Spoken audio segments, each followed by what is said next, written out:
रामचन्द्राय श्रीराधिकाय तदालये कृष्णाय कृष्णभक्ताय तद्भक्ताय नमो नमः। कर्पूरगौरं करुणावतारं संसारसारं भुजगेन्द्रहारं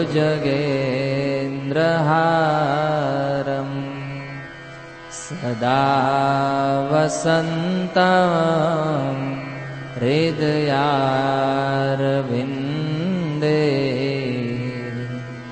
भवं भवानी सहितं नमामि। नीलाम्बुजश्यामलकोमलाङ्गो सीतासमारो पीतवामभागम्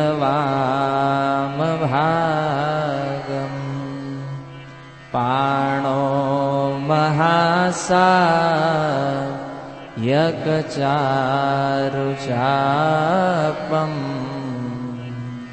नमामि रामं रघुवंशनाथम्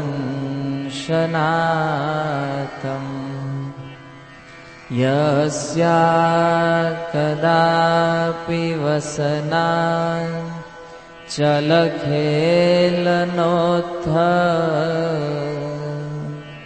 धन्यातिधन्यपवने न कृतार्थमाने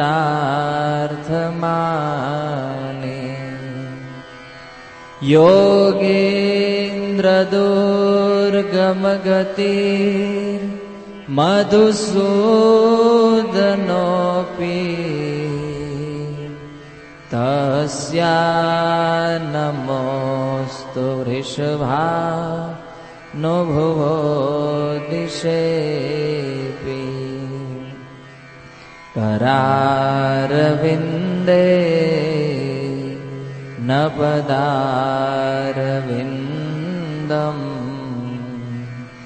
मुखारविन्दे विनिवेशयन्तम् वटस्य पत्रस्य पुटे शयानम् बालं मुकुन्द मनसा स्मरामि बालं मुकुन्द मनसा स्मरामि। प्रति सप्ताह ભગવાનના બ્રહ્મ ભક્ત રામાનુજાચાર્યની કથા અંતર્ગત ગત સત્રમાં આપણે જોયું કે ભક્તિ કરવા વાળા જેટલા પણ ભક્તો છે આ સંસારની અંદર એ પ્રત્યેક ભક્તો પોતાનું ભજન સાધન ધીમે ધીમે કરતા હોય અને એવા હજારો ભક્તોમાંથી કોઈ એક વ્યક્તિ ભગવાનના વિષયમાં જ્ઞાન પ્રાપ્ત કરવામાં સક્ષમ થાય અને એવા હજારો હજારો જ્ઞાની વ્યક્તિઓમાંથી કોઈ એક વ્યક્તિ ભગવાનને તત્વથી જાણી શકે છે. ભગવદ્ ગીતામાં ભગવાન કહે છે, મનુષ્યાણામ સહસ્ત્રેષુ જ્ઞાનવાન મામ પ્રપદ્યન્તે.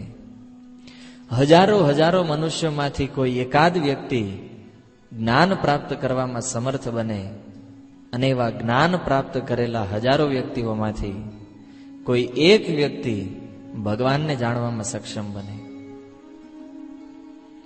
પણ એવું જોવામાં આવે છે કે ક્યારેક ક્યારેક કોઈ ભક્તો ભગવાનને જાણવામાં સક્ષમ થઈ જાય, ભગવાનને જાણી લે, ભગવાનને પ્રાપ્ત કરી લે, અને એ વ્યક્તિઓ ભગવાનને પ્રાપ્ત કર્યા પછી ભક્તિમાંથી ડાઉન થઈ જાય, ભક્તિમાંથી એમનું પતન થઈ જાય. તો વિચાર આવે કે ભગવાન પ્રસન્ન થઈ ગયા, ભગવાન સાક્ષાત પ્રગટ થઈ ગયા, તો ભગવાનના પ્રગટ થયા પછી ભક્તિની અંદર પતન શા માટે થાય છે? ભક્તો, પતન ભક્તિમાં થવાનું એક જ કારણ છે. ગમે એટલો પ્રયાસ કરો ભગવાનને પ્રાપ્ત કરવાનો, ભગવાનને પ્રસન્ન કરવાનો, પણ એ પ્રયાસ કરતા કરતા જો કોઈ વ્યક્તિ વૈષ્ણવ અપરાધ કરી બેસે તો આ વૈષ્ણવ અપરાધથી ભગવાન સ્વયં પોતાના એ ભક્તને નથી બચાવી શકતા. કોઈ વ્યક્તિ કદાચ શિવજીની આરાધના કરતા હોય અને વિચાર કરે કે હું શિવજીને પ્રસન્ન કરી લઉં, પણ શિવજીને પ્રસન્ન કર્યા પછી જો કોઈ વૈષ્ણવ અપરાધ કરે તો શિવજી એને ક્યારેય ક્ષમા નથી કરતા. કોઈ બ્રહ્માજીની ભક્તિ કરતા હોય, બ્રહ્માજીને પ્રસન્ન કર્યા પછી કોઈ વ્યક્તિ વિચાર કરે કે હું વૈષ્ણવ અપરાધ કરી લઈશ અને બ્રહ્માજીને પ્રસન્ન રાખીશ નહીં. સંસારના 33 કરોડ દેવી દેવતાઓમાંથી એક પણ વ્યક્તિ એવી નથી કે જે વૈષ્ણવ અપરાધ કરેલા વ્યક્તિને પોતાની પાસે રાખે. અરે વૈષ્ણવ અપરાધની વાત છોડો ભક્તો, એ વૈષ્ણવો તો પોતાની પાસે નથી રાખતા, પણ સાક્ષાત ભગવાને તેવા ભક્તને પોતાની પાસે નથી રાખતા. કદાચ મનમાં પ્રશ્ન થાય, કોઈ ઉદાહરણ છે? ભાગવતના 9મ સ્કંદમાં અમરીશ મહારાજની કથામાં તમે જોઈ શકો છો કે દુર્વાસાજી અમરીશ મહારાજનો અપરાધ કરી ઇન્દ્રલોક, બ્રહ્મલોક, કૈલાસ, અહીંયા સુધી કે ભગવાનના વૈકુંઠ ધામ સુધી ફરી આવ્યા, પણ નો ઇન્દ્રએ રક્ષા કરી, નો બ્રહ્માએ રક્ષા કરી, નો શિવજીએ રક્ષા કરી, અને સ્વયં ભગવાને કહી દીધું કે અહમ ભક્ત પરાધીનો, હું મારા ભક્તને આધીન છું, અને જ્યાં સુધી મારા ભક્ત તમને ક્ષમા નહીં કરે ત્યાં સુધી અધિકાર મારી પાસે નથી કે હું તમને ક્ષમા કરી શકું. એટલા માટે આપણે બધા ભક્તિમાં હજી નવા નવા છીએ. આપણું ભજન સાધન અત્યારે સાધનાની સ્થિતિમાં છે, અને એ સાધનાને જો મજબૂત કરવી હોય, સાધનામાં આગળ વધવું હોય, તો હંમેશા ભક્તો વૈષ્ણવ અપરાધથી બચવું જોઈએ. જીવનની અંદર નાના મોટા દોષ કદાચ રહી જાય ભક્તિ કરતા કરતા. માનો કે આપણે ભજન બહુ સારી રીતે કરતા હોય, પણ આપણને બહારનું ખાવાની આદત હોય, અને આપણી અંદર થોડી કુટેવો હોય. ભગવાન કહે છે એ કુટેવોને હું ક્ષમા કરી દઈશ. તમે કદાચ ભજન કરતા કરતા તમારી અંદર કંઈક ખરાબ આચરણ હશે તો ભગવાન કહે છે હું એને ક્ષમા કરી દઈશ, પણ વૈષ્ણવ અપરાધ જે હશે એને આ દુનિયામાં કોઈ ક્ષમા નહીં કરે. એટલે સાધક ભક્તોએ બહુ સાવધાન રહેવું જોઈએ કે ભક્તિની અંદર આપણું પતન, આપણો સૌથી મોટો દુશ્મન એવા વૈષ્ણવ અપરાધથી બચવું જોઈએ. અને એના માટે પ્રત્યેક વૈષ્ણવો જે ભગવાનની ભક્તિ કરી રહ્યા છે, બધા વૈષ્ણવોથી પોતાને નીચે સમજવા જોઈએ કે હું વૈષ્ણવોનો દાસ છું. હે ને? વૈષ્ણવોના ચરણ કમળમાં રહેવું એ જ મારા જીવનનું સર્વોચ્ચ લક્ષ્ય છે. અને જે વ્યક્તિ આ સંસારમાં પોતાને વૈષ્ણવોનો દાસ સમજે એ વ્યક્તિ આ સંસારને તરત પાર કરી જાય, એને વાર ન લાગે. પણ જે વ્યક્તિઓ વૈષ્ણવોના બોસ બનવાની કોશિશ કરે, વૈષ્ણવોને પોતાના નિયંત્રણમાં રાખવાનો પ્રયાસ કરે, એવા લોકો તો જીવતે જીવ મરેલા જેવા છે. એ લોકો જીવે કે મરે કાંઈ ફરક નથી. ચૈતન્ય ચરિતામૃતમાં એક બહુ સુંદર શ્લોક અદ્વૈતાચાર્ય કહે છે. અદ્વૈતાચાર્યને કોઈએ પૂછ્યું, કોણ છો તમે, તમારી ઓળખ શું છે? કારણ કે અદ્વૈતાચાર્ય એવા મહાન વૈષ્ણવ હતા કે એક તુલસી પત્ર ભગવાન શાલિગ્રામને અર્પણ કરી અને આ પૃથ્વી ઉપર ભગવાનને પ્રગટ કરી દીધા હતા. એવા મહાન વૈષ્ણવ, અને એને પૂછવામાં આવ્યું કે તમે કોણ છો? ત્યારે અદ્વૈતાચાર્ય કવિરાજ ગોસ્વામીની ભાષામાં કહે છે, ચૈતન્યર દાસ મુઈ ચૈતન્યર દાસ ચૈતન્ય દાસ મોહિત તાહેર દાસાનો દાસ. એક શ્લોકમાં 7 વખત પોતાને દાસ કહે છે. શું કહે છે? પહેલા કે હું ચૈતન્ય મહાપ્રભુનો દાસ છું. પછી વિચાર કર્યો, નહીં, મારી એટલી યોગ્યતા નથી કે હું ડાયરેક્ટ ભગવાનનો દાસ બની શકું. એટલે હું એ ચૈતન્ય મહાપ્રભુના દાસના દાસના દાસના દાસના દાસોનો દાસ 7 વખત પોતાને દાસ કહે છે. આ તો ભગવાનના ભક્ત, ખુદ ભગવાન ચૈતન્ય મહાપ્રભુને પૂછવામાં આવ્યું કે તમે કોણ છો? ત્યારે મહાપ્રભુ કહે છે કે ગોપી ભરતુર પદ કમલયોર દાસ દાસાનો દાસ. હું કૃષ્ણનો દાસ નથી, કારણ કે મારી અંદર એટલી સક્ષમતા નથી, મારી અંદર એટલી યોગ્યતા નથી કે હું ભગવાનનો દાસ બની શકું. હું તો એ ભગવાનના દાસ, ભગવાનની સેવિકા જે ગોપીઓ છે એ ગોપીઓના દાસનો દાસ છું. એક સાચો વૈષ્ણવ હંમેશા પોતાને ભગવાનના દાસ નથી માનતા. એ પોતાને ભગવાનના દાસના દાસના દાસ તરીકે સ્વીકાર કરે છે. ને ભક્તો, ગત પ્રવચનમાં આપણે જોયું કે વૈષ્ણવ અપરાધ કરવાના કારણે ખુદ બ્રહ્માજી, જે આ દુનિયાના પ્રથમ જીવ છે, એ બ્રહ્માજીનું જો પતન થઈ શકતું હોય તો વિચાર કરો કે આપણી જેવા સાધકની શું સ્થિતિ થાય. ખુદ બ્રહ્માજી, જેના માધ્યમથી આખી સૃષ્ટિ પ્રગટ થઈ છે, બધા જીવોના આદિ પિતા જે છે બ્રહ્માજી, પ્રથમ જીવ આ દુનિયાના, અને બ્રહ્માજીએ તે ભગવાન અને ભગવાનના ભક્તોનો અપરાધ કરવાના કારણે 2 અવતાર લઈ, એક હરિદાસ ઠાકોરના રૂપમાં અને બીજું નાભાજીના રૂપમાં, આ 2 અવતાર લઈ અને એ બંને અપરાધોનું શમન કરવા માટે અહીં આવવું પડ્યું. હવે આપણી જેવા નાના એવા સાધકો અને આપણે જો વૈષ્ણવ અપરાધ કરશું તો વિચાર કરો કે આપણી ભક્તિ કેટલા દિવસ ટકવાની છે. તરત ક્ષીણ થઈ જાય છે. બ્રહ્માજી જેવા વ્યક્તિઓને એ અપરાધ શમન કરવા માટે 2 અવતાર લેવા પડ્યા. આપણે તો અનંત કોટી જન્મ વીતી જાહે છતાં એ વૈષ્ણવ અપરાધમાંથી મુક્ત નહીં થઈ શકીએ ભક્તો. એટલા માટે ભક્તિ કરવી હોય તો શાસ્ત્રની અંદર એક બહુ સુંદર સિદ્ધાંત આપવામાં આવ્યો છે કે કોઈ પણ વ્યક્તિએ ભક્તિ કરવા માટે પોતાનાથી જે વરિષ્ઠ ભક્ત હોય, પોતાનાથી ઉપરના જે વૈષ્ણવો હોય, એવા વૈષ્ણવોના અનુગત્યમાં રહી, એવા વૈષ્ણવોના શરણાગત રહી અને એમને પૂછી અને ભજન કરવું જોઈએ.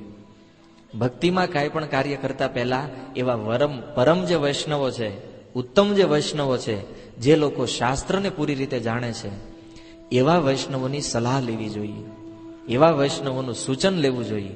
આપણા મનથી ભજન ન કરવું જોઈએ ભક્તો. કારણ કે આપણા મનથી જો ભક્તિ કરશું, આપણા મન પ્રમાણે જો આપણે ભજન કરશું તો આપણા મન પ્રમાણે તો આપણું ઘરે નથી હાલતું ભક્તો, હે ને? આપણે આપણી પત્નીને કહેતા હોય કંઈક બીજું અને એ કરે કંઈક બીજું. આપણા મનનું આપણા ઘરમાં નથી હાલતું તો વિચાર કરો કે એ ભક્તિમાં કેવી રીતે ચાલે. એટલે ઇન શોર્ટમાં આ બધી વાતનું કહેવાનું તાત્પર્ય એ છે ભક્તો કે ભક્તિમાં જો આગળ વધવું હોય તો 2 વસ્તુને મગજની અંદર લખી નાખજો, નોટ કરી દેજો. પહેલું, વૈષ્ણવ અપરાધથી બચવું, અને બીજું, કોઈ પણ શ્રેષ્ઠ ઉત્તમ વૈષ્ણવના અનુગત્યમાં રહી અને આપણી ભક્તિ કરવી. આ 2 વસ્તુ જેના જીવનમાં આવી જાય એને આ જ જન્મની અંદર ભગવાન પાસે જતા કોઈ નહીં રોકી શકે. ભૂલ ભલે, દોષ ભલે તમારી અંદર હશે, એ દોષને હરિનામ લેતા લેતા, ભક્તિ કરતા કરતા એ પાપને તો નષ્ટ કરી શકાય, પણ અપરાધને ક્યારેય નષ્ટ નથી કરી શકાતો ભક્તો. એટલા માટે વૈષ્ણવ અપરાધથી હંમેશા બચવું અને વૈષ્ણવોના શરણાગત રહી એમના દાસ બની અને ભજન કરવું, આ વૈષ્ણવોના જીવનનું લક્ષ્ય હોવું જોઈએ. અને આ 2 વસ્તુ જો કોઈ વ્યક્તિ કરે તો ભગવાન આવા વ્યક્તિ ઉપર તરત જ પ્રસન્ન થાય છે. કારણ કે આ 2 વસ્તુ જે કરતા હોય એ વ્યક્તિનું હૃદય એકદમ શુદ્ધ હોય, એના હૃદયમાં અનર્થ ન હોય. કારણ કે એ વ્યક્તિ વૈષ્ણવના શરણમાં ત્યારે જ જઈ શકે જ્યારે એના હૃદયમાંથી અનર્થ નિવૃત્તિ થઈ ગઈ હોય. અને એવા શુદ્ધ હૃદયથી જ્યારે ભક્તિ કરવામાં આવે ત્યારે વ્યક્તિ ભગવાનને તરત પ્રસન્ન કરી લે છે. તો એવી રીતે ગોવિંદાસ જે પહેલા રામાનુજાચાર્યના ગુરુ હતા, એ રામાનુજાચાર્યના ગુરુ જીવનમાં એક એવો સમય આવ્યો કે એ ગુરુને શિષ્યનો શિષ્ય બનવું પડ્યું. શા માટે? વૈષ્ણવ અપરાધના કારણે. એ યાદવાચાર્ય રામાનુજાચાર્યના શિષ્ય બન્યા. ગોવિંદાસજી એમને નામ આપવામાં આવ્યું. અને આ ગોવિંદાસજીએ વૈષ્ણવ અપરાધમાંથી મુક્ત થવા માટે ઉત્તમ વૈષ્ણવોના જીવન ચરિત્ર આલેખતા ઘણા ગ્રંથો લખ્યા અને અનેક ગ્રંથો લખ્યા. 80 થી 90 વર્ષની ઉંમર, અને એ ગ્રંથોને લખી પોતાના પાપોનું પ્રાયશ્ચિત કરી અને ગોવિંદાસજીએ પોતાનું શરીર છોડી દીધું, ભગવાનના ધામને પ્રાપ્ત કરી લીધું. ગોવિંદાસજી ભગવાનના ધામમાં વયા ગયા. રામાનુજાચાર્યનો પ્રચાર દિવસે ને દિવસે ચાલતો રહ્યો. પણ ભક્તો, આપણે બધા એ કથા શ્રવણ કરી કે યામુનાચાર્ય જ્યારથી શ્રીરંગમમાં મતલબ કે પોતાનું શરીર છોડીને ભગવાનના ધામમાં વયા ગયા, ત્યારથી વૈષ્ણવોની પરંપરાને સંભાળે એવા કોઈ આચાર્ય શ્રીરંગમમાં નહોતા. વૈષ્ણવો તો ઘણા હતા, પણ એ પરંપરાને સંભાળે કે એવો કોઈ વ્યક્તિ શ્રીરંગમમાં નહોતો. એટલે શ્રીરંગમના વૈષ્ણવોએ નક્કી કર્યું કે રામાનુજને અહીંયા કેવી રીતે લાવવા. અને આપણે એ કથા સાંભળી કે રામાનુજને લાવવા માટે મહાપૂર્ણ નામના એક બહુ મહાન વૈષ્ણવને ત્યાં મોકલવામાં આવ્યા. મહાપૂર્ણએ રામાનુજને દીક્ષા આપી, એમની પત્નીને દીક્ષા આપી. પણ રામાનુજ અને મહાપૂર્ણની પત્ની વચ્ચે ઝઘડો થયો, અને ઝઘડો થવાના કારણે મહાપૂર્ણ જે છે એ પોતાના અભિયાનમાં સફળ ન થયા. અર્થાત રામાનુજને લાવવા માટે મહાપૂર્ણ અસફળ રહ્યા. રામાનુજ ન આવ્યા અને મહાપૂર્ણ પોતાની પત્નીને લઈ શ્રીરંગમમાં પાછા આવી ગયા. આ બાજુ બધા વૈષ્ણવોએ નક્કી કર્યું કે હવે એવો કયો ઉપાય છે જેના કારણે એને અહીંયા લાવી શકાય. તો વિચાર કર્યો કે ઉપાય તો આપણી પાસે નથી, એક કામ કરો, રંગનાથજીને જઈને પૂછો. આ જેટલી કથાઓ તમે સાંભળી ભક્તો, એમાં એક વાત આવી છે, રામાનુજાચાર્યના જન્મથી લઈ અને અત્યાર સુધીની જે કથાઓ થઈ, એ પ્રત્યેક કથાઓની અંદર તમે જુઓ, કાંઈ પણ પ્રોબ્લેમ કોઈને આવ્યો તો એ લોકોએ સીધો જઈને ભગવાન પાસે એનો ઉકેલ માંગ્યો, ડાયરેક્ટ, બીજા કોઈ પાસે નહીં. આની ઉપરથી આપણે સમજી શકાય કે અહીંયા જે બધા વૈષ્ણવો હતા શ્રીરંગમમાં, એ વૈષ્ણવો કેટલા શુદ્ધ સ્તરના હતા, કેટલા શુદ્ધ અને ઉચ્ચ કોટીના વૈષ્ણવો હતા કે ડાયરેક્ટ ભગવાનની મૂર્તિને જઈને પ્રશ્ન પૂછે અને એ મૂર્તિ આ લોકોને જવાબ આપતી. અને છતાં એવા શ્રીરંગમના વૈષ્ણવો એમ માને છે કે અમે ભક્ત નથી. તમે દૈન્ય જોવો એ લોકોનું. ભગવાનની મૂર્તિ સાક્ષાત જેની સાથે વાત કરે એ ભક્તો એમ માને છે કે અમે વૈષ્ણવ નથી. અને આપણે બધા 16 માળા કરતા હશું, પણ કોઈ 32 કરતા હોય તો એમ મને, ઓહ, હું તો બહુ મોટો વૈષ્ણવ છું. કેમ? કારણ કે સુરતના બધા ભક્તો 16 માળા કરે અને હું 32 માળા કરું છું. આપણે થોડું ઘણું ભક્તિમાં કોઈ સાધન વધારે કરવી તો એનો આપણને અહંકાર આવી જાય. પણ વૈષ્ણવોનો એક બહુ સુંદર ગુણ અહીંયા પ્રગટ થાય છે ભક્તો. સાક્ષાત ભગવાન જેના કહેવાથી મૂર્તિમાં પ્રગટ થઈ જાય એવા વૈષ્ણવો એમ માને છે કે અમે ભક્ત નથી. અને આવા બધા વૈષ્ણવોએ ભેગા મળી અને ભગવાન રંગનાથજીને પૂછ્યું કે પ્રભુ, રામાનુજને અહીંયા લાવવા હોય તો શું કરવું જોઈએ? ત્યારે સાક્ષાત ભગવાનની મૂર્તિમાંથી પ્રગટ થઈ અને વૈષ્ણવોને કીધું કે રામાનુજને જો તમારે શ્રીરંગમમાં લાવવા હોય તો અત્યારે કાંચીપુરમની અંદર જે વરદરાજજી છે, એ વરદરાજજી જો રામાનુજને આજ્ઞા આપે તો જ રામાનુજ શ્રીરંગમમાં આવે, નહીતર રામાનુજ વરદરાજજીની સેવા છોડી અને શ્રીરંગમ ક્યારેય નહીં આવે. તો આ બધા વૈષ્ણવોએ નક્કી કર્યું કે હવે રામાનુજને પ્રસન્ન કરવા કરતા પહેલા વરદરાજજીને પ્રસન્ન કરવા પડશે. કારણ કે વરદરાજજી જો આજ્ઞા આપે તો જ રામાનુજ શ્રીરંગમમાં આવી શકે. તો બધા વૈષ્ણવોએ આવો જયારે વિચાર કરતા હતા તો રંગનાથજીએ બીજું એક સૂચન આપ્યું કે એક કામ કરો, યામુનાચાર્યનો જે પુત્ર છે જેનું નામ છે વરરંગ, આ વરરંગ ગાવામાં બહુ કુશળ છે. ભગવાનના ભજન કીર્તન ગાવામાં એનો અવાજ એટલો મધુર હતો કે સાંભળતા સાંભળતા કદાચ ભગવાનનો વિગ્રહ જો એ ભજનને સાંભળી લે તો એ પથ્થરની મૂર્તિ પીગળી જાય, એવો સુંદર ભજન ગાય. તો રંગનાથજીએ કીધું કે આ વરરંગને તમે કાંચીપુરમ મોકલો અને કાંચીપુરમમાં જઈ અને વરદરાજજીની સામે એને કહેજો કે એ ભજન ગાય. અને વરદરાજજીની સામે જયારે ભજન ગાશે તો વરદરાજજી એમના ભજન કીર્તન સાંભળી પ્રસન્ન થશે. અને તમે જાણો છો કે વરદરાજજીનો અર્થ છે કે વરદાન આપવામાં જે કુશળ હોય, વરદાન આપવામાં તો વરદરાજજી પાવરફુલ છે. એટલે જ્યારે વરદરાજજી વરદાન માંગવાનું કહે તો એ સમયે તમે માંગી લેજો કે રામાનુજને અમારી સાથે શ્રીરંગમ મોકલો. હવે જો ભગવાન જ પોતાના ભક્તને લાવવા માટે એક ષડયંત્ર બતાવી રહ્યા છે, પણ આ ષડયંત્ર ભૌતિક જગતના ષડયંત્ર જેવું નહોતું. આ સંસારમાં કોઈ વ્યક્તિ પાસેથી કોઈ વસ્તુને ઝૂંટવી લેવા માટે જેવા ષડયંત્રો કરવામાં આવે, કોઈને મારી નાખવા માટે ષડયંત્રો કરવામાં આવે, પણ આ તો એક દિવ્ય ષડયંત્ર હતો, એક ભક્તને એક વૈષ્ણવના સમાજની અંદર લાવવા માટે. અને એટલે બધા ભક્તોએ ભેગા મળી અને વરરંગને કાંચીપુરમ મોકલ્યા. આ વરરંગ કાંચીપુરમમાં આવ્યા, આવીને સીધા વરદરાજજીના મંદિરમાં ગયા અને વરદરાજજીના મંદિરમાં જઈ અને રોજ સુંદર ભજન ગાય, બહુ સુંદર કીર્તન કરે.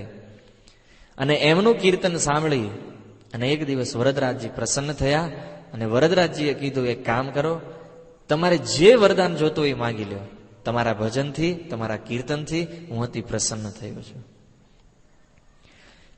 વરદરાજજીએ જયારે વરદાન માંગવાનું કીધું તો વરરંગે તો માંગી લીધું કે મારે રામાનુજ જોઈએ છે.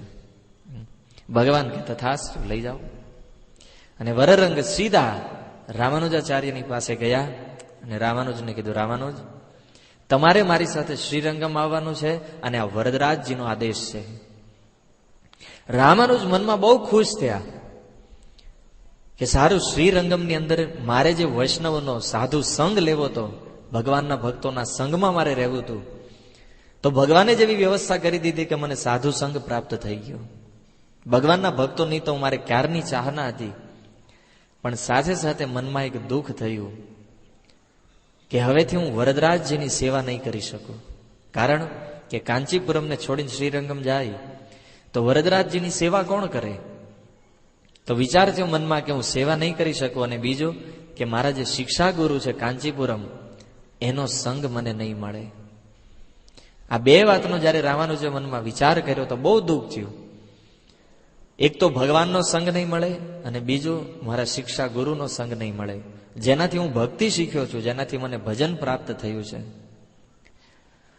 પણ છતાં વિચાર કર્યો કે લાખો કરોડો જીવોનો જો ઉદ્ધાર થતો હોય, અનેક વૈષ્ણવનો જો સંગ મળતો હોય, તો એક વૈષ્ણવનો સંગ છોડવામાં કાંઈ વાંધો નથી.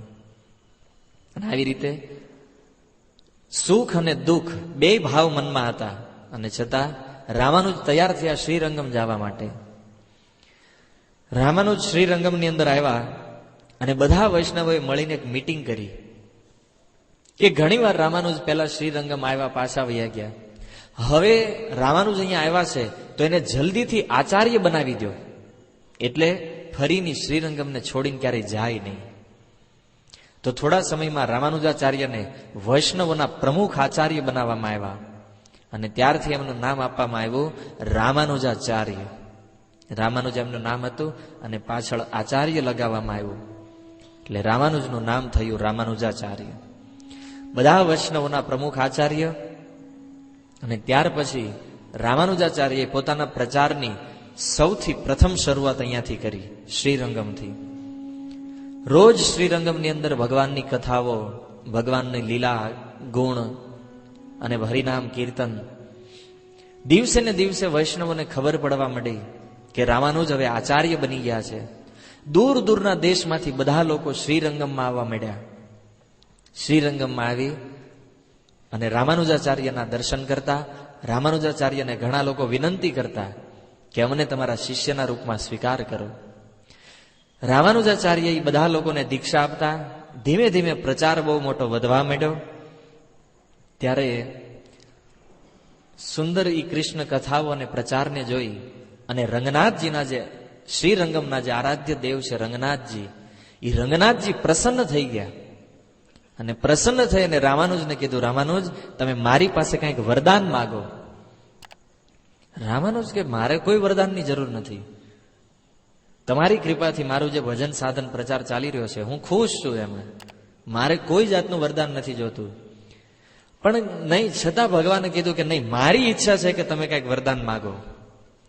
રંગનાથજીએ બહુ કીધું પણ રામાનુજાચાર્યએ કોઈ વચન ન માંગ્યું, કોઈ વરદાન ન માંગ્યું. ભગવાને કીધું ઠીક છે, તમે નથી માંગતા તો હું તમને સામેથી 2 વરદાન આપું છું. પહેલું વરદાન આપ્યું કે તમને એવી શક્તિ પ્રાપ્ત થાય કે જેના કારણે તમે આ સંસારના જેટલા લોકો છે, જેટલા દેહધારી જીવ છે, એ પ્રત્યેક જીવોના કોઈ પણ રોગને દૂર કરવા માટે તમે સમર્થ છો. ગમે એવો રોગી વ્યક્તિ હોય, એ રોગી વ્યક્તિને તમે સ્પર્શ કરી લેશો તો એનો રોગ દૂર થઈ જશે. આ પહેલું વરદાન. અને બીજું વરદાન કે તમારી અંદર એવી આધ્યાત્મિક શક્તિ આવે કે જેનાથી તમે જેટલા લોકોને પ્રચાર કરશો, જેટલા લોકોને તમે ભક્ત બનાવશો, એ બધા લોકો માયાથી દૂર રહેશે. જેટલા લોકો આ પરંપરામાં ભજન કરશે એને માયા ક્યારેય સ્પર્શ નહીં કરી શકે. આ 2 વરદાન આપી અને રંગનાથજીએ એમને તથાસ્તુ કીધું. રામાનુજાચાર્ય તો પ્રચાર કરતા ગયા, વૈષ્ણવોની સંખ્યા વધતી ગઈ.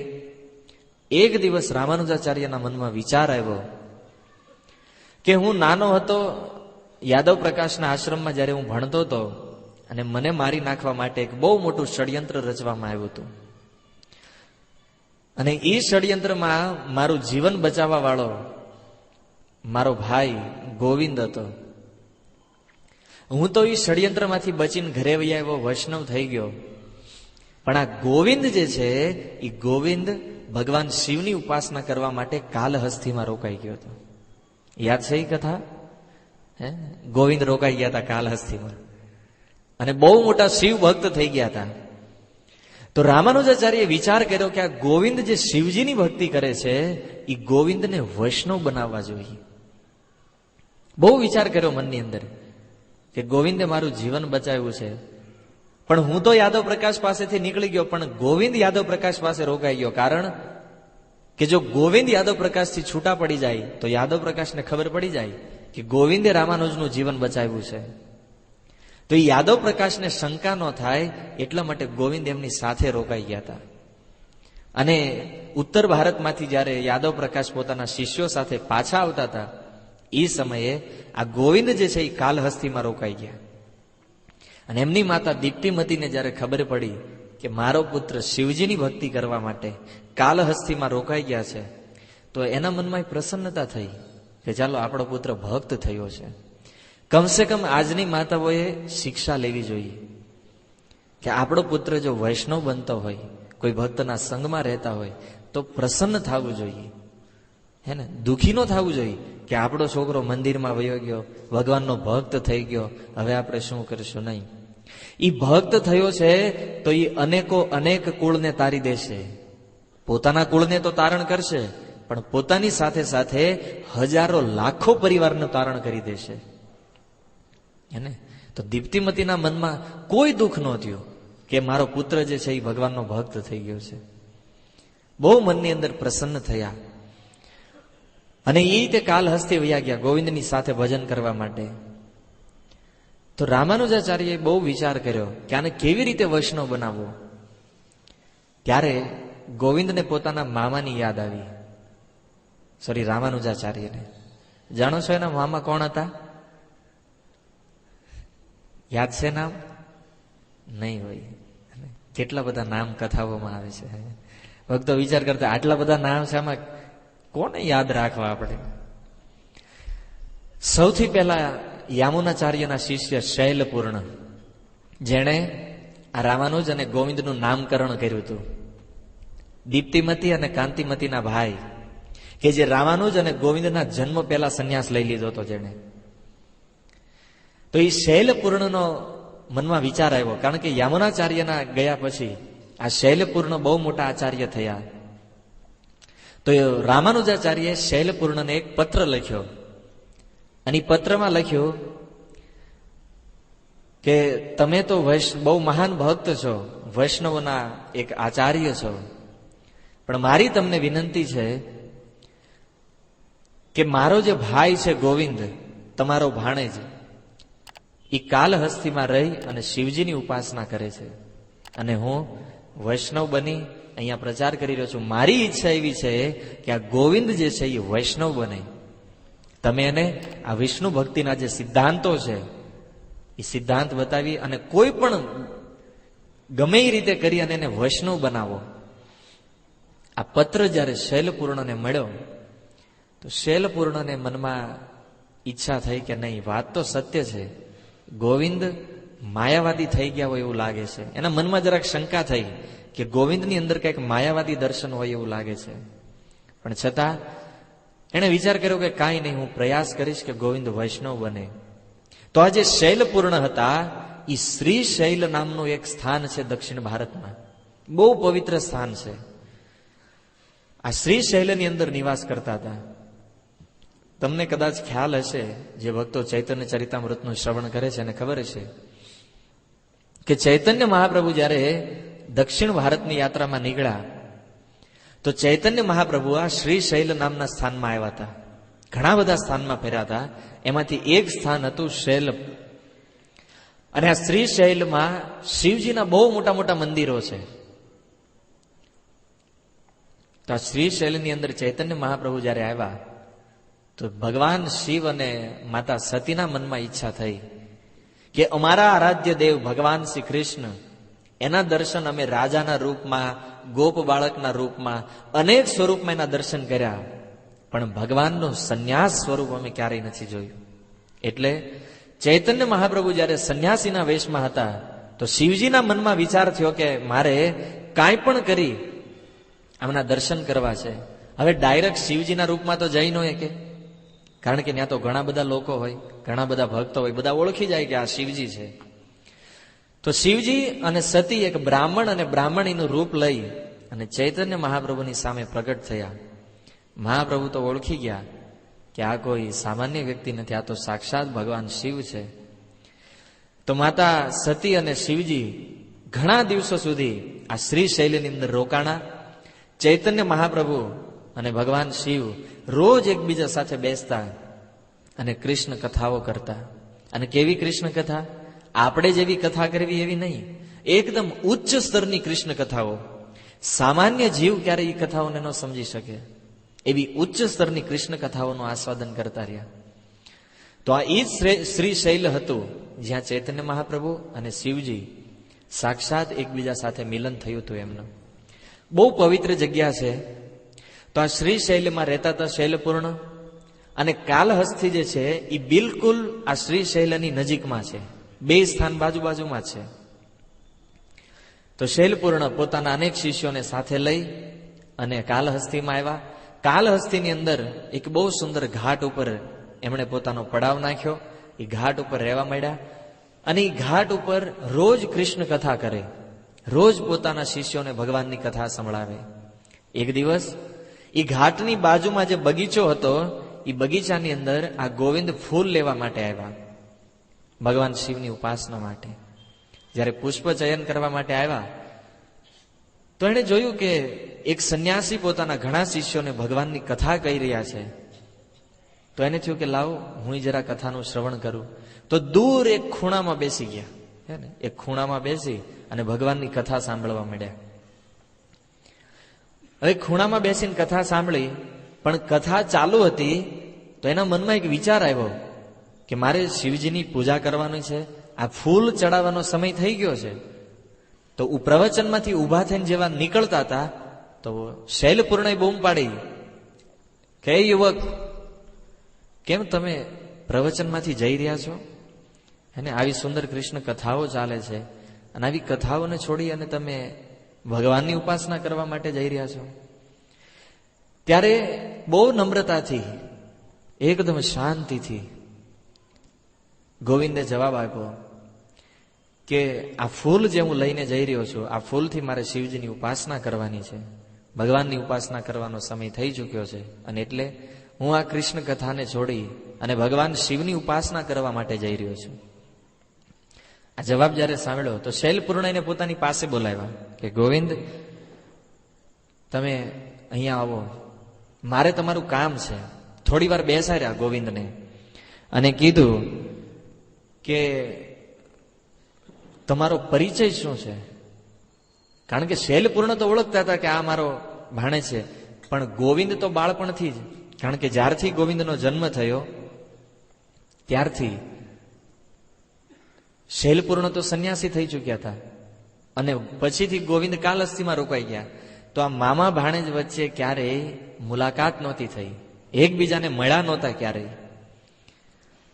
એટલા માટે ગોવિંદનો પરિચય લીધો અને પછી શૈલપૂર્ણએ કીધું કે તમે જે આ ફૂલ લઈ અને ભગવાન શિવને અર્પણ કરવા જઈ રહ્યા છો, પણ તમે જાણો છો શિવજી કોણ છે?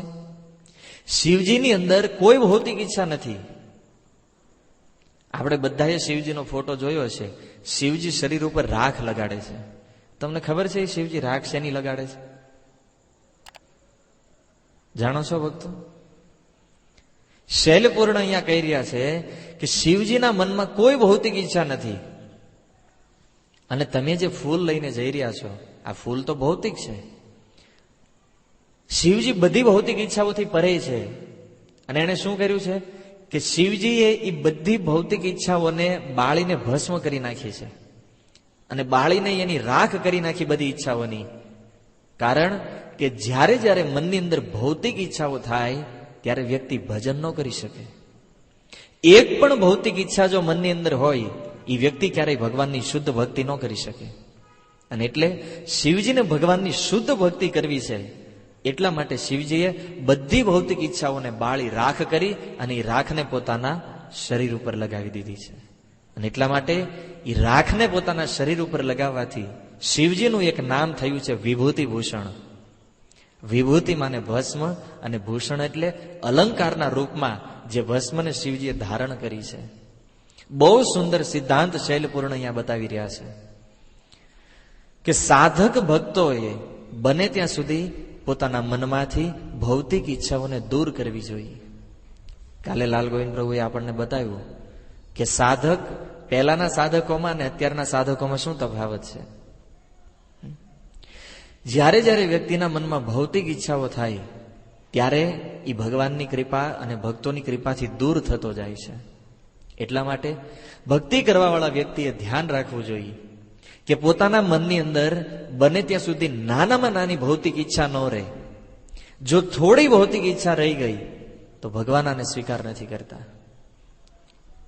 એટલા માટે શિવજી તો પરમ વૈષ્ણવ છે, તો શિવજીએ બધી ઈચ્છાઓને પોતાનાથી દૂર રાખી છે. અને હવે તમે આ એક ભૌતિક ફૂલ શિવજીને અર્પણ કરવા જઈ રહ્યા છો. મને આ વાત બેસતી નથી. અને આ સંસારમાં ઘણા લોકો પ્રશ્ન કરતા હોય કે આ ઝાડ પાન ફૂલ બધું ભગવાને બનાવ્યું છે, અને ભગવાને જ બનાવેલી વસ્તુ ભગવાનને અર્પણ કરવાની. ઘણા લોકોના મનમાં પ્રશ્ન હોય કે ફૂલ કોણે ઉગાડ્યા? એક પ્રશ્ન થાય, ફૂલ કોણ ઉગાડે છે?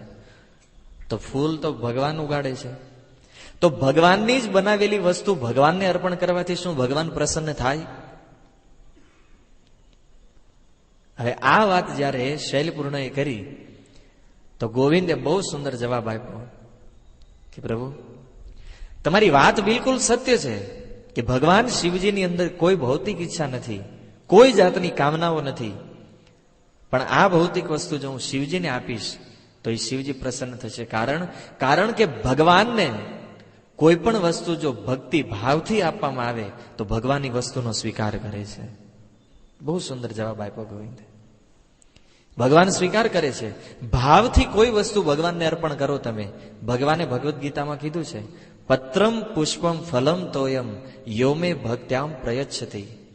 કોઈ પણ વ્યક્તિ પત્ર, પુષ્પ, ફળ અને પાણી મને જો ભક્તિ ભાવથી અર્પણ કરે તો હું એને તરત સ્વીકાર કરું છું. ભગવાન સ્વીકારી લે છે. તો ગોવિંદે જયારે આ જવાબ આપ્યો ત્યારે શૈલપૂર્ણએ કીધું, તો એક કામ કરો, તમે આ વસ્તુ જો શિવજીને અર્પણ કરશો તો શિવજીને તો કોઈ કામના છે નહીં, શિવજી આનો સ્વીકાર નહીં કરે. ભક્તિથી જો તમે અર્પણ કરવા માંગતા હોય તો આ પુષ્પ તમે વિષ્ણુને અર્પણ કરો. આ વાત જ્યારે સાંભળી તો ગોવિંદના મનમાં આશ્ચર્ય થયું અને એને સીધું શૈલપૂર્ણને કહી દીધું કે તમે ભગવાન શિવ અને વિષ્ણુ વચ્ચે અંતર માનો છો કે બેયમાં અલગ અલગ છે, બે અલગ છે. વિષ્ણુ અને શિવ આ બે એક જ પરમ સત્યના રૂપ છે.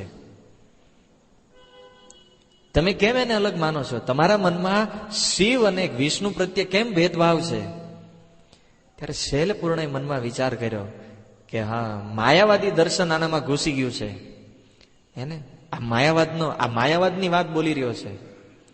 અને શૈલપૂર્ણએ વિચાર કર્યો, ઠીક છે, કારણ કે ઘણો સમય યાદવ પ્રકાશના સંગમાં રહ્યા છે અને શિવજીની ભક્તિ કરતા કરતા માયાવાદી થઈ ચૂક્યો છે.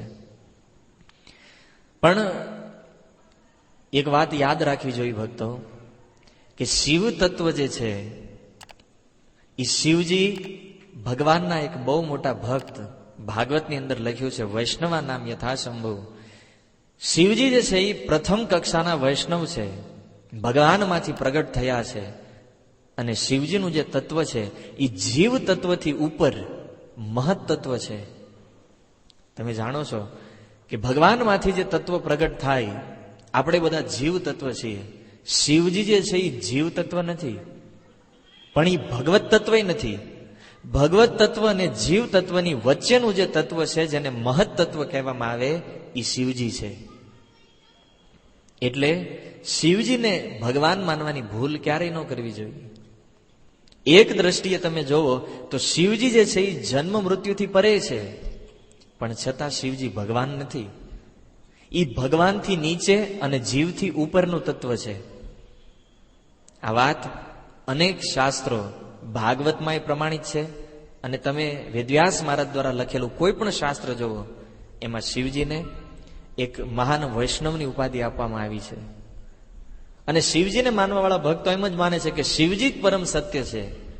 આ વાત સત્ય નથી ભક્તો. કારણ કે તમે જુઓ, શિવજી વારંવાર, ચાહે ભાગવત હોય, મહાભારત હોય કે રામાયણ હોય, હંમેશા શિવજીના મનમાં ઈચ્છા રહી છે કે હું ભગવાનના દર્શન કરું.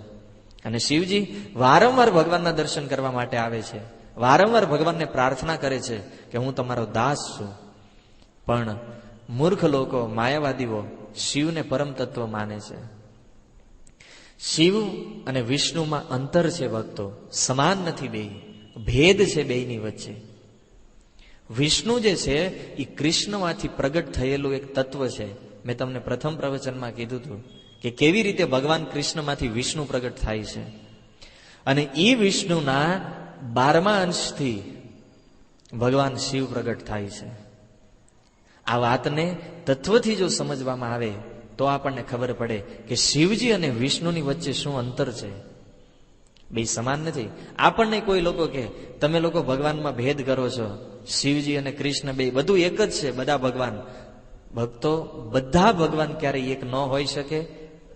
કારણ કે તમે જ્યારે ભાગવત ખોલો અને તત્વથી જ્યારે ભગવાન અને ભક્તોની વ્યાખ્યા જોવો, ત્યારે તમને સમજાશે કે શિવજી કોણ છે અને વિષ્ણુ કોણ છે. ભગવાન શ્રી કૃષ્ણમાંથી સૌથી પહેલા શંકરષણજી પ્રગટ થાય. એ શંકરષણજી સાક્ષાત બલરામજી છે. અને એ જ બલરામજી જેમાંથી ચતુર્વ્યુહ પ્રગટ થાય છે. અનિરુદ્ધ, પ્રદ્યુમ્ન, શંકરષણ, વાસુદેવ, આવા જ્યારે 12 ચતુર્વ્યુહ પ્રગટ થાય, ત્યારે એ 12મા ચતુર્વ્યુહથી બ્રહ્મા, 3 વિષ્ણુ અને શિવજી પ્રગટ થાય છે. આ ભાગવતની લિંક છે. હવે તમે વિચાર કરો શિવજીનું સ્થાન ક્યાં છે. એટલે તત્વથી જો જાણવામાં આવે તો ખ્યાલ આવે કે શિવજી અને વિષ્ણુ વચ્ચે શું અંતર છે. તો આ વાત શૈલપૂર્ણએ જ્યારે સમજાવી, શૈલપૂર્ણને થયું માયાવાદી છે, ઠીક છે. ત્યારે તો એને જવા દીધા ગોવિંદને, પણ ગોવિંદને શૈલપૂર્ણની વાતમાં રસ પડવા માંડ્યો. ધીમે ધીમે રોજ શૈલપૂર્ણની પાસે આવે, ભગવાનની કથા સાંભળે.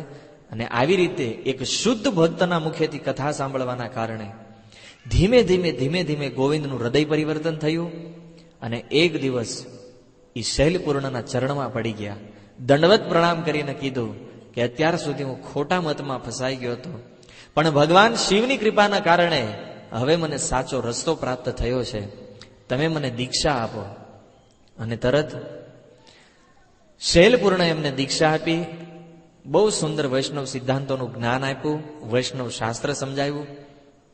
અને ગોવિંદ જ્યારે આજ્ઞા માગી કે હવે તમે મને આદેશ આપો, મારે શું કરવું જોઈએ, એ સમયે શૈલપૂર્ણએ કીધું કે એક કામ કરો, મારી ઈચ્છા એવી છે કે તમે રામાનુજાચાર્યની સેવા કરો. જો એક વૈષ્ણવમાં કેવો શ્રેષ્ઠ ભાવ છે. આપણે એવો વિચાર કરતા હોય કે હું જે લોકોને પ્રચાર કરું છું એ મારી પાસે રહેવા જોઈએ, બીજા પાસે ન જવા જોઈએ. શૈલપૂર્ણમાં કેવી ઉદારતા છે જુઓ. પોતાના શિષ્ય થયા છે છતાં એણે રામાનુજાચાર્ય પાસે મોકલ્યા એમને. વૈષ્ણવોએ આમાંથી શીખવા જેવો બહુ સારો સિદ્ધાંત છે ભક્તો,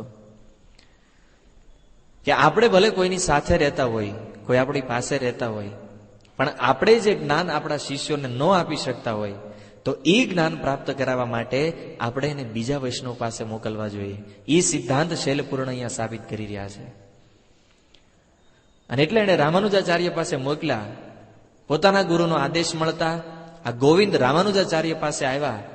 રામાનુજાચાર્ય પાસે આવી ઘણા દિવસ રહ્યા, કથાઓ સાંભળી, પણ એનું મન ન લાગ્યું અહીંયા.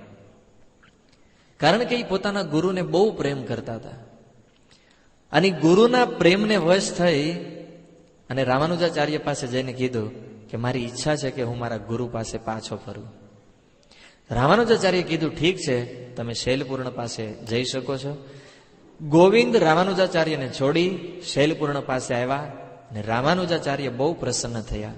કારણ કે ગોવિંદ હવે માયાવાદ દર્શનને છોડી અને વૈષ્ણવ બની ચૂક્યા હતા.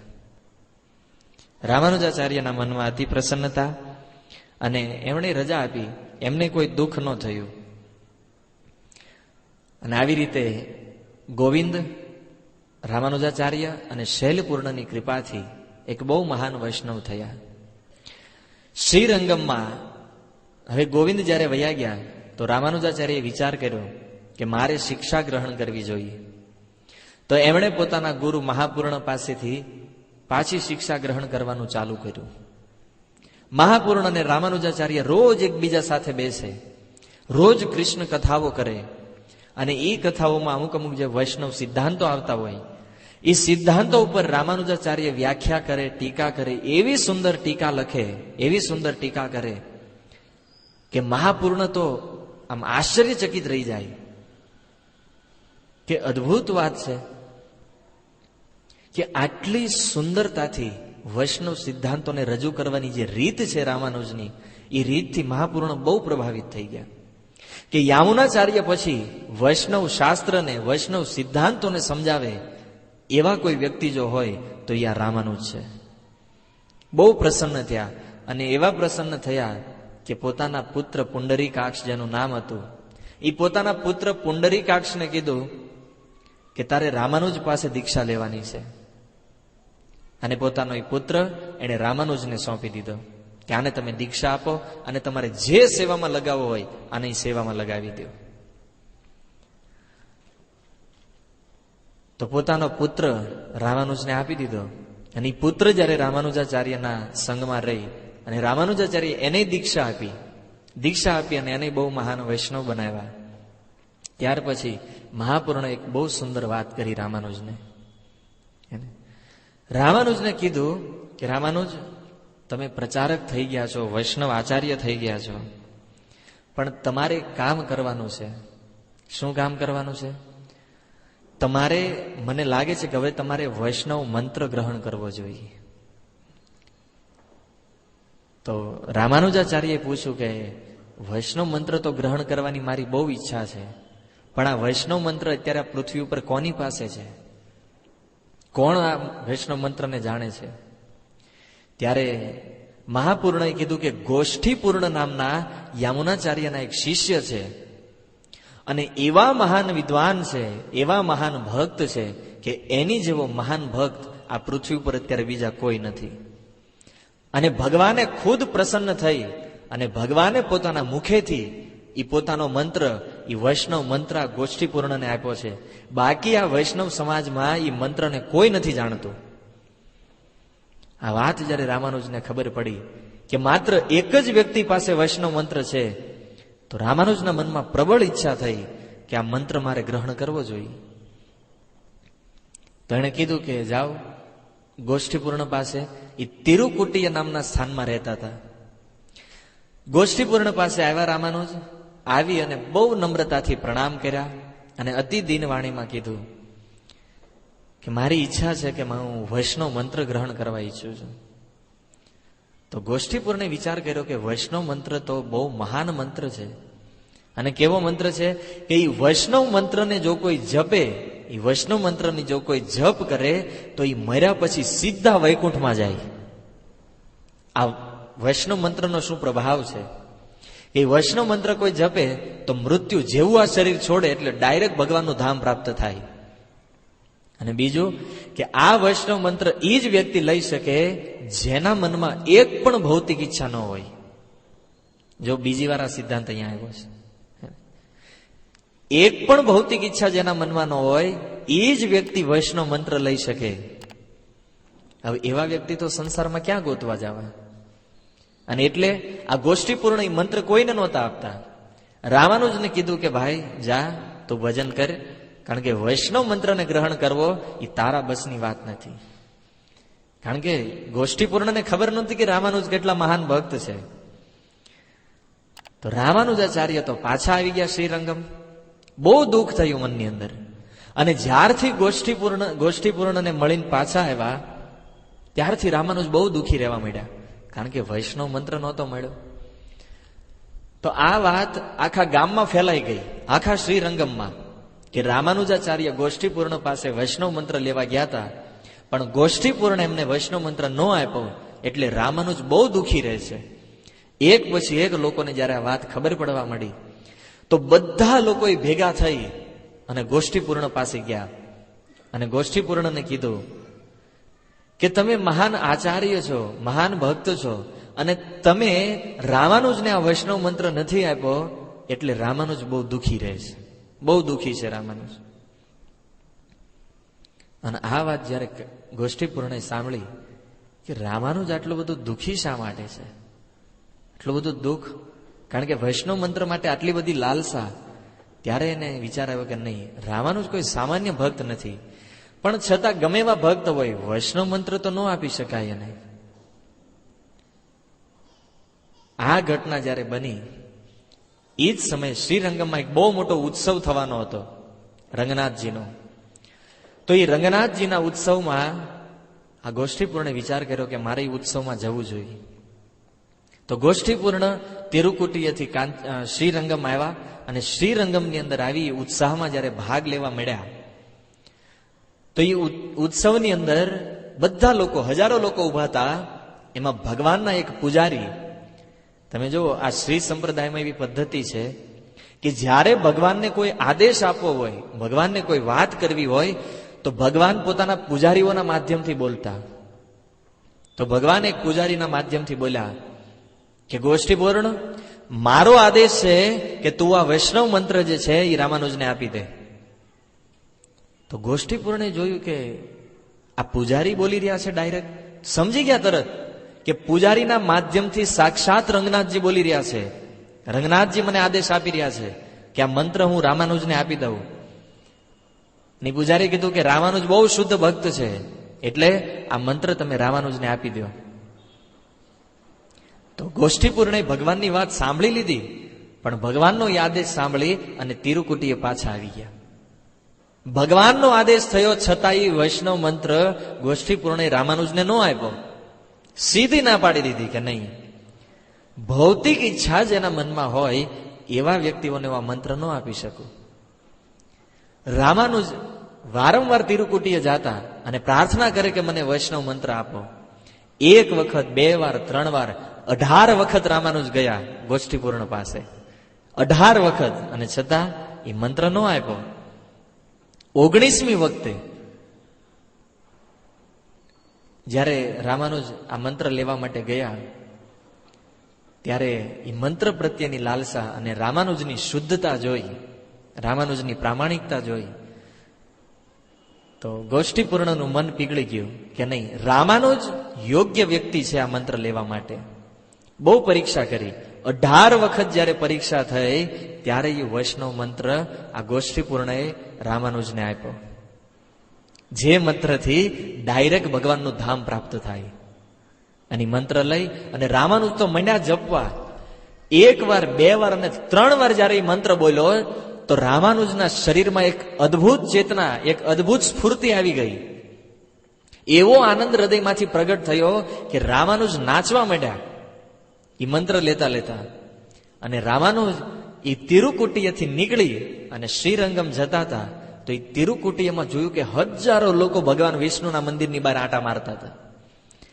અને આ હજારો લોકોને જયારે જોયા તો રામાનુજના મનમાં દયા આવી ગઈ કે મને તો આ વૈષ્ણવ મંત્ર મને પ્રાપ્ત થઈ ગયો છે,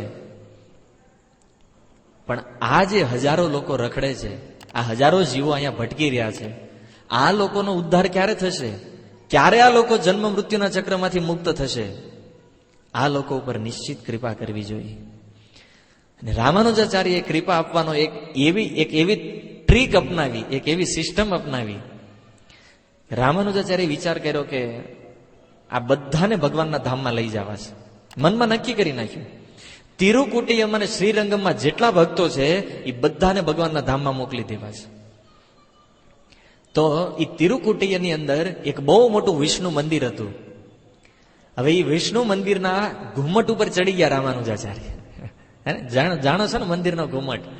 અને મંદિરના ઘુમ્મટ ઉપર ચડી અને એલાન કર્યું કે હું અહીંયા હમણાં થોડી વાર પછી એક ખજાનાનું વિતરણ કરવાનો છું, હીરા મોતી. જેને જેને જોતા હોય એ બધા લોકો અડધી કલાકમાં આ વિષ્ણુ મંદિરના જે આગળ ગ્રાઉન્ડ છે એ ગ્રાઉન્ડમાં ભેગા થઈ જાઓ. અડધી કલાકનો સમય આપ્યો અને આખા શહેરમાં વાત ફેલાઈ ગઈ કે રામાનુજાચાર્ય બહુ મોટો ખજાનો વિતરણ કરી રહ્યા છે. વૈષ્ણવ તો જાણી ગયા કે રામાનુજાચાર્ય નિશ્ચિત આ બધાનો ઉદ્ધાર કરવા માંગે છે. એટલે વૈષ્ણવ સામાન્ય લોકો બધા આવી એકબીજાને કહેતા રહ્યા કે એક એવા અદ્ભુત વ્યક્તિ આવ્યા છે કે જે બધાનો ઉદ્ધાર કરવા માંગે છે. તો જેને જેને પોતાનું કલ્યાણ કરવું હોય એ વિષ્ણુ મંદિર પાસે આવો. અને જોત જોતામાં લાખો લોકો ભેગા થઈ ગયા. અને રામાનુજાચાર્યએ પૂછ્યું સૌથી પહેલા કે તમારે બધાને હીરા મોતી જોતા છે? તો બધા કે હા, એટલે તો અહીં આવ્યા છે, ભેગા થયા છે બધા. પણ એ કે એ હીરા મોતી કરતા ઉચ્ચ વસ્તુ તમને ભગવાનની કૃપા જોતી છે બધાને? તો બધા લોકો કે હા જોઈએ છે. એક સાથે બધા લોકો બોલ્યા હા, અમારે ભગવાનની કૃપા જોઈએ છે. બધા લોકો અહીંયાથી મુક્ત થઈ અને ભગવાનના ધામમાં જવા ઈચ્છો છો? તો બધા લોકો કે હા, અમારે ભગવાનનું ધામ પ્રાપ્ત કરવું છે. તો રામાનુજાચાર્ય કીધું કે એક કામ કરો, બધા જો ભગવાનના ધામમાં ઈચ્છો છો તો હું જે મંત્ર તમને બોલાવું એ મંત્ર તમારે 3 વાર બોલવાનો છે.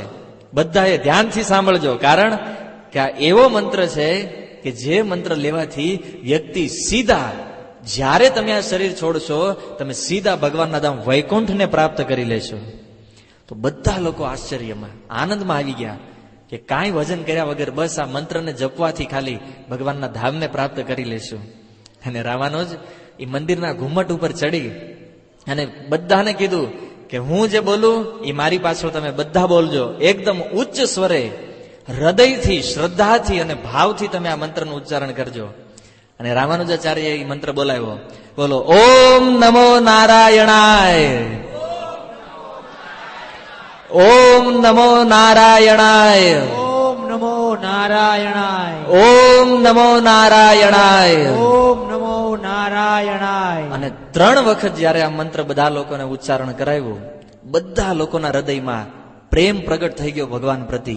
જેવો પ્રેમ રામાનુજના હૃદયમાં હતો, બધા લોકોને ભગવાનનો પ્રેમ અને આનંદમાં આવી ગયા બધા લોકો. અને આખા તિરુકુટી અને શ્રીરંગમની અંદર જેને જોવો એક જ મંત્ર જપે, ઓમ નમો નારાયણાય. અતિ ગુપ્તમાં ગુપ્ત મંત્ર. વિચાર કરો ભક્તો કે આ મંત્રનો કોઈ જપ કરે, મૃત્યુ પછી સીધા વૈકુંઠને પ્રાપ્ત કરે. આ તો વૈકુંઠની વાત છે. પણ આનાથી મોટી કરુણા બતાવી નમો મહાવદાન્યાય ચૈતન્ય મહાપ્રભુએ. આ સંસારની અંદર એને નમો મહાવદાન્યાય સૌથી મોટા દાની કહેવામાં આવે છે. કેમ? કારણ કે ઓમ નમો નારાયણ મંત્ર કોઈ વ્યક્તિ લે તો એ વ્યક્તિ ભગવાનના વૈકુંઠને પ્રાપ્ત કરે. પણ એ વૈકુંઠથી ઉપર જે ભગવાનનું ગોલોક વૃંદાવન ધામ છે, એ ગોલોક વૃંદાવન ધામની ચાવી ચૈતન્ય મહાપ્રભુએ આપણા હાથમાં આપી દીધી છે. તમને ખબર છે 500 વર્ષ પહેલા જયારે ચૈતન્ય મહાપ્રભુ આ નવદીપ ધામની અંદર પ્રગટ થયા ત્યારે આ મંત્ર જેમ ગોષ્ઠીપૂર્ણ પાસે ગુપ્ત હતો એમ હરે કૃષ્ણ મંત્ર જે છે એ સમયના બ્રાહ્મણો પાસે ગુપ્ત હતો. કોઈ બ્રાહ્મણ હરે કૃષ્ણ મંત્ર કોઈને નહોતા બતાવતા. કારણ કે એને ખબર હતી કે કોઈ વ્યક્તિ જો હરે કૃષ્ણ મંત્રનો જપ કરે તો એ વ્યક્તિ સીધું વૈકુંઠ નહીં, વૈકુંઠથી ઉપર જે છે સાકેત ધામ, અયોધ્યા નહીં, એનાથી ઉપર દ્વારિકા, દ્વારિકાથી ઉપર મથુરા, અને મથુરાથી ઉપર જે ગોલોક વૃંદાવન ધામ છે એ ગોલોક વૃંદાવનને પ્રાપ્ત કરી શકે. શેનાથી? જે મહામંત્ર જપે એનાથી. કોઈ લોકો મહામંત્ર નહોતા બતાવતા કોઈને. ચૈતન્ય મહાપ્રભુ અહીંયા પ્રગટ થયા અને વિચાર કર્યો કે આ નામ તો દુનિયાના પ્રત્યેક જીવોને મળવું પડે જે ભગવાનના ધામમાં જઈ શકે.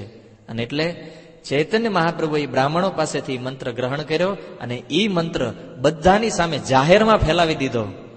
અને જેટલા લોકો મળે બધાને કહેતા બોલો હરે કૃષ્ણ, બધાને હરે કૃષ્ણ મંત્ર બોલાવતા. અને આમ કરતા કરતા એવો મોટો પ્રચાર કર્યો કે હજારો લાખો લાખો લોકો એ ભગવાનના વૈકુંઠથી ઉપર ગોલોક વૃંદાવન ધામમાં જવા માંડ્યા. તમે આ હરે કૃષ્ણ મંત્ર જ્યાં લખ્યો હોય એની ઉપર તમે સાંભળ્યું, જોયું હશે કે ત્યાં મહામંત્ર લખેલું હોય. તમને ખબર છે આ હરે કૃષ્ણ મંત્રને મહામંત્ર શું કામ કહે છે? દુનિયાની અંદર જેટલા જેટલા મંત્રો છે એ બધા મંત્રો કરતા ઉપર આ હરે કૃષ્ણ મંત્ર છે. આનાથી ઉપર બીજો કોઈ મંત્ર છે નથી અને એની સમાન બીજો કોઈ મંત્ર નથી. એટલે હરે કૃષ્ણ મંત્ર જે છે એને મહામંત્ર કહેવામાં આવે છે. બાકી બધા મંત્રો છે અને એ હરે કૃષ્ણ મંત્ર જે છે એની અંદર એવી શક્તિ છે ભક્તો કે આ મંત્ર તો વૈકુંઠ આપી શકે, પણ એ વૈકુંઠ પતિ કરતા ઉપરના જે લોકો છે એવા ગોલોક વૃંદાવન ધામ અને સૌથી દુર્લભમાં દુર્લભ વસ્તુ જે છે ભગવાન કૃષ્ણનો પ્રેમ, આ બંને વસ્તુ હરે કૃષ્ણ મહામંત્ર આપી શકે છે. હે ને? બીજા કોઈ નહીં આપી શકે. એટલે પ્રત્યેક વ્યક્તિઓએ આ હરે કૃષ્ણ મંત્ર જપવો હોય જો જીવનની સૌથી શ્રેષ્ઠ સિદ્ધિ પ્રાપ્ત કરવી હોય તો. બાકી જીવનમાં તમારે નાની મોટી વસ્તુ લેવી હોય તો એના માટે લાખો લાખો બીજા મંત્રો છે. પણ અભીષ્ટ સિદ્ધિ જેને કહેવામાં આવે છે, જેનાથી ઉપર શ્રેષ્ઠ વસ્તુ આ દુનિયામાં નહીં, ભગવાનના ધામમાં બીજી કોઈ નથી, એ કૃષ્ણ પ્રેમ આ હરે કૃષ્ણ મંત્રથી પ્રાપ્ત થાય છે. એટલે પ્રત્યેક વ્યક્તિ આ મંત્ર જપી અને ભગવાનના ધામને પ્રાપ્ત કરે. ચૈતન્ય મહાપ્રભુએ ખુલ્લો વહાવી દીધો, મફતમાં લ્યો. નહીતર આ મંત્ર ઉપર માત્ર બ્રાહ્મણોનો ઇજારો હતો.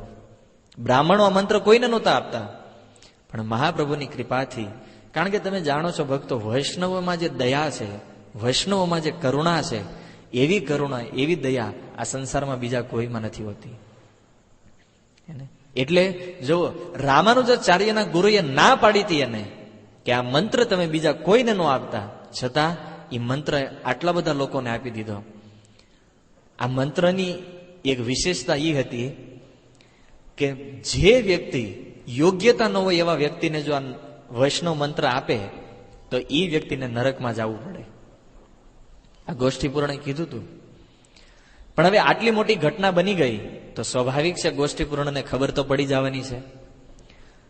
તો રામાનુજાચાર્યના મનમાં વિચાર આવ્યો કે મેં આ બધા લોકોને ભગવાનના ધામમાં જવાનો રસ્તો બતાવી દીધો છે, આ બધા લોકો ભગવાનના ધામમાં જશે, તો ચાલો હું અંતિમ વાર મારા ગુરુને મળતો જાઉં, ગોષ્ઠી પૂર્ણને. તો રામાનુજ ગોષ્ઠી પૂર્ણને મળવા માટે આવ્યા અને જોયું તો ગોષ્ઠી પૂર્ણ તો તપેલા સોનાની જેમ એકદમ મગજ, પારો એકદમ ઊંચા લેવલ પાર કરી ગયો તો, એટલા ઊંચા લેવલે.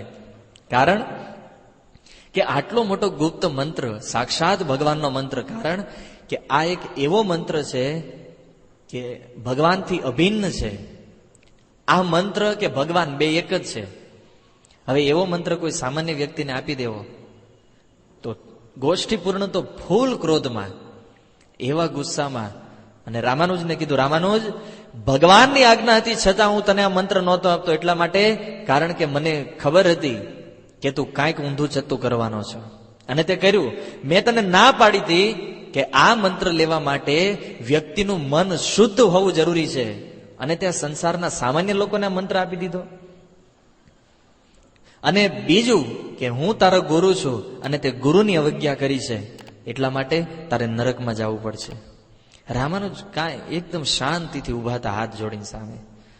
હે ને, રામાનુજે કીધું કે પ્રભુ ઠીક છે, તમે મારી ઉપર ક્રોધિત થાઓ, તમે મારી ઉપર ક્રોધ કરો, આ તમારો ક્રોધ બિલકુલ યોગ્ય છે કે તમારી આજ્ઞાનું મેં ઉલ્લંઘન કર્યું છે, મારે નરકમાં જવું પડશે, નિશ્ચિત વાત છે. પણ હું જ્યારે આ મંત્રને લઈને અહીંથી જાતો હતો તો મારા મનમાં વિચાર આવ્યો કે આ મંત્ર જાણવાથી ખાલી મારા એકલાનો ઉદ્ધાર થશે, પણ આ મંત્ર જો આ દુનિયાના સામાન્ય લોકોને આપવામાં આવે તો લાખો લાખો લોકો તરી જાય, અને લાખો લોકો જો ભગવાનના ધામમાં જાતા હોય તો હું એકલો નરકમાં જવા માટે તૈયાર છું. કોઈ ચિંતા નથી, તૈયાર છું નરકમાં જવા માટે. મારા એકના નરકમાં જવાથી કરોડો લોકો જો ભગવાનના ધામમાં જાતા હોય તો હું અનંત કોટી સમય સુધી નરકમાં રહેવા તૈયાર છું. આ વાત જયારે રામાનુજની સાંભળી તો ગોષ્ઠીપૂર્ણનો બધો ગુસ્સો ઠંડો થઈ ગયો, તરત પ્રસન્ન થઈ ગયા. આવ્યા ત્યારે તો ઓલા વાવાઝોડાની જેમ ગુસ્સો હતો. આપણને ખબર ને, વાવાઝોડું આવે તો કેવું બધું ઉપાડી લે, પણ એ જ વાવાઝોડું એક બે ક્ષણમાં જો શાંત થઈ જાય તો પછી કેવી શાંતિ થઈ જાય. એમ ગોષ્ઠીપૂર્ણ પહેલા ક્રોધમાં હતા, પણ રામાનુજની જયારે આ વાત સાંભળી બિલકુલ શાંત, અને આવી ઉદારતા નમ્રતા જયારે જોઈ ગોષ્ઠીપૂર્ણએ, રામાનુજને હાથ જોડીને પ્રાર્થના કરવા માંડ્યા, રામાનુજ, તમારી અંદર આટલા બધા વૈષ્ણવ ગુણ છે એ તો મને આજે ખબર પડી કે તમે આટલા મોટા મહાન વૈષ્ણવ છો. તમે મને ક્યારના હાથ જોડીને ગુરુ ગુરુ કહી રહ્યા છો. અરે હકીકતમાં ગુરુ તો તમારે મારા બનવું જોઈએ, હું તો તમારો શિષ્ય બનવાની લાયક નથી. આ ગોષ્ઠીપૂર્ણ કહે છે રામાનુજને. ત્યારે રામાનુજ તો પગમાં પડી જાય છે કે ગુરુ, તમે મારા ગુરુ થયાના એવી અયોગ્ય વાત કેમ કરો છો? હું તો એક બહુ તુચ્છ શુદ્ર જીવ છું, મારીમાં કોઈ યોગ્યતા નથી. એકબીજા વૈષ્ણવો એકબીજાની સામે પોતાનું દૈન્ય પ્રગટ કરે, પણ છતાં ગોષ્ઠીપૂર્ણને સંતુષ્ટિ ન થઈ અને એમણે પોતાના જે પુત્ર હતા એ પોતાના પુત્રને રામાનુજને સોંપી દીધા, અને એ પુત્રનું નામ હતું સૌમ્યનારાયણ. રામાનુજને કીધું, આ સૌમ્યનારાયણને તમે તમારી સાથે લેતા જાઓ અને એને ભગવાનની સેવામાં લગાડો અને એને તમારી જેવા શુદ્ધ વૈષ્ણવ બનાવો. હવે તમે જુઓ ભક્તો કે જ્યારે જ્યારે રામાનુજ કોઈની પાસે ગયા, કોઈ શુદ્ધ વૈષ્ણવોની પાસે, અને બધાએ પોતાના પુત્રોને રામાનુજને સમર્પિત કરી દીધા તરત જ. એને આમાંથી આપણે શીખવું જોઈએ ભક્તો કે આપણે તે આપણા પુત્રને જો મહાન ભક્ત બનાવવા હોય, આપણા પુત્રને ભગવાનના પ્રેમી બનાવવા હોય, આ સંસારમાં ભાગવતના પ્રચારકો બનાવવા હોય, તો ભગવાનની પાસે જાતા એને ક્યારેય રોકવા ન જોઈએ. આપણા ગુજરાતી સમાજમાં આ એક બહુ મોટું દૂષણ છે કે પુત્રો જ્યારે જ્યારે ભગવાનની ભક્તિમાં આગળ વધવા માંગે તો માતા પિતા એને અટકાવે છે. અહીં તમે જુઓ, ગોષ્ઠીપૂર્ણ, મહાપૂર્ણ, જ્યારે ખબર પડી કે રામાનુજ એક યોગ્ય વ્યક્તિ છે, સીધા પોતાના છોકરાઓને સમર્પિત કરી દીધા, લઈ જાઓ, આને વૈષ્ણવ બનાવો. અને આપણે એ વિચારમાં હોય કે આને હારામાં હારો બિઝનેસમેન કેમ બનાવવો. અને આપણી શિક્ષા એવી હોય, ભક્તિ કરાય પણ બહુ ન કરાય. આપણે રવિવારે મંદિર જવાનું, 16 માળા કરવાની, 4 નિયમ પાલન કરો, બસ આટલી ભક્તિ બહુ છે. એને આ લોકો વ્યાસપીઠ ઉપર બેન પ્રચાર કરે, આપણે ન કરાય એવું, કારણ કે આપણે ધંધો કરવાનો છે. આજના ભક્ત માતા પિતાઓની આ કમી છે કે એ પોતાના પુત્રોને, પોતાના સંતાનોને વૈષ્ણવ નથી બનવા દેતા. ક્યારેક એવું બને છે સંતાનો વૈષ્ણવ બનવા માંગતા હોય પણ એ માતા પિતા અટકાવી દે. અને આપણા સમાજમાં આ દૂષણ બહુ મોટું છે ભક્તો, સૌથી વધારે. પણ આવા આચાર્યોના જીવનમાંથી શિક્ષા લેવી જોઈએ કે પુત્રનો જો ઉદ્ધાર થતો હોય તો એ માતા પિતાને રોકવાનો જોઈએ. જે માતા પિતા પોતાના પુત્રોને રોકી રહ્યા છે એ સમજી લેજો કે પોતાના જ પુત્રના ભાવિને અંધકારમાં નાખી રહ્યા છે. કારણ કે ભવિષ્યમાં એ બહુ મોટા બિઝનેસમેનો બનશે, ધન કમાશે. એ ધન કરવા માટે અનેક પ્રકારના પાપ કર્મ કરશે અને અંતે નરકના ભાગી બનશે. કોણ જવાબદાર છે એના માટે? માત્ર પોતાના માતા પિતાઓ. અરે માતા પિતાઓ તો ભક્તિ નથી કરી શક્યા ભક્તો, પણ માતા પિતાનું એ કર્તવ્ય છે કે પોતાના પુત્રને એક સારા ભક્ત બનાવે. એક આચાર્ય બહુ સુંદર લખે છે કે આ સંસારની અંદર એ જ માતા પિતાને પુત્ર ઉત્પન્ન કરવાનો અધિકાર છે જે પોતાના પુત્રને ભક્ત બનાવી શકે. આ સંસારમાં લોકો પુત્ર શા માટે કરે છે? પુત્ર એટલા માટે કરવામાં આવે છે કે એ પુત્રો આપણું ગડપણ પાળે એટલે નહીં. પુત્ર એટલા માટે કરવા જોઈએ કે આપણી જે અધૂરી રહેલી ભક્તિ છે એ ભક્તિને આપણા પુત્રો પૂર્ણ કરે. અને આપણે એ પુત્રોને ભક્તિ કરતા અટકાવી આપણી ભક્તિ તો અધૂરી રાખી છે, એની તો બિલકુલ નથી થવા દેતા. પુત્રનું શ્રેષ્ઠ કર્તવ્ય એ છે પોતાના માતા પિતાની અધૂરી ભક્તિને પૂર્ણ કરે. અને એક માતા પિતાનું કર્તવ્ય એ છે કે પોતાના પુત્રને સારામાં સારા વૈષ્ણવ બનાવે. અને આ જો ન કરી શકતા હોય તો એવા માતા પિતાએ પુત્ર ઉત્પન્ન ન કરવા જોઈએ. ભક્તિ સિદ્ધાંત સરસ્વતી ઠાકોરનું સ્ટ્રિક્ટ વિધાન છે. ભક્ત જો આપણા સંતાનો નથી બનતા તો સંતાન ઉત્પન્ન કરવાની કોઈ જરૂર જ નથી, હે ને? તો જ પશુઓ કરે છે. ગધેડાને સંતાનો હોય, હાથીને હોય, કૂતરાને હોય, બિલાડાને હોય, હે ને? અને મનુષ્યોને હોય.